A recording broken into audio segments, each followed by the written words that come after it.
guys, welcome to Mitch's Music. Today I'm back with the next version of Best Song Ever by One Direction.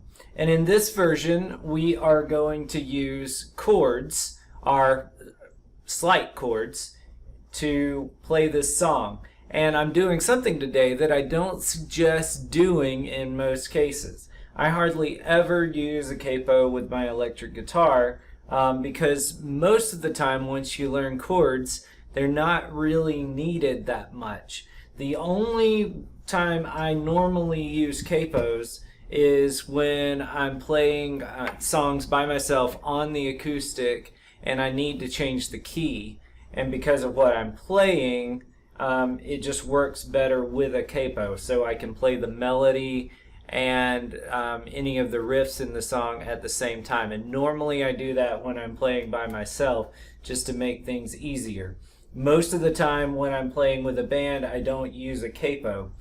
That being said, it is a great way if you are really new to chords to start learning songs that you're interested in, and in this case it makes these bar chords a little bit easier. So my capo is on the 4th fret, and if you need a capo, just click down in the description. I've got some links to the one I'm using and some others down there. But basically, if you don't know what a capo is just changing where your 1st fret is. So basically all of this up here is not usable anymore, and starting right here is your 1st fret. So if you watched the very first video on Best Song Ever, we talked about you're playing F sharp on the 2nd fret, then C sharp on the 4th fret, and then G sharp on the 4th fret. And so the way those are going to look with this capo on is you're going to play the F sharp right here, and I'm on the 2nd fret of the G string, and we're only going to play 2 strings for the most part, and I'll tell you a little bit of an exception in a second. But we're going to play these 2 strings, and that chord, if you played it up here, is called a D chord.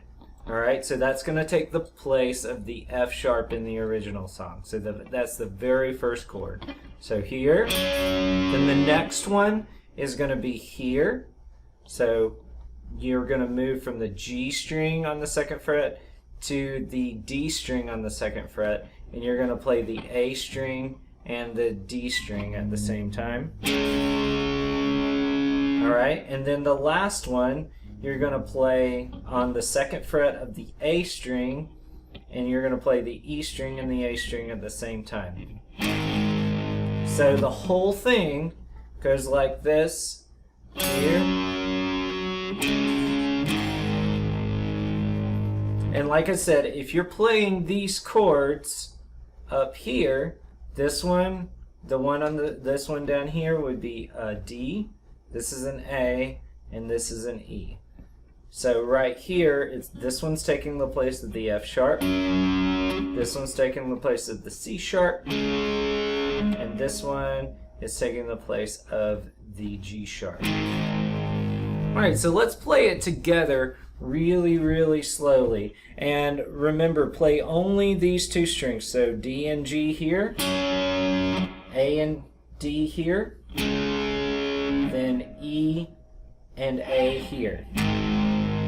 Alright, and the reason that let me just show you what it sounds like if you don't play only those 2 strings.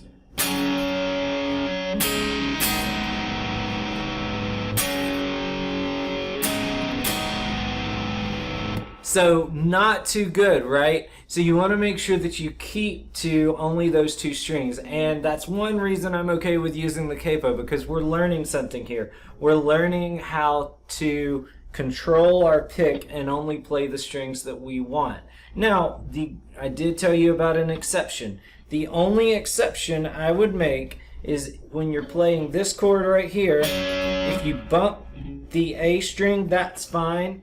And when you're playing this chord right here, if you bump the E string, that's fine. But we definitely don't want to play anything lower than our fingers. All right, so let's try it. 1, 2, 1, 2, ready, and...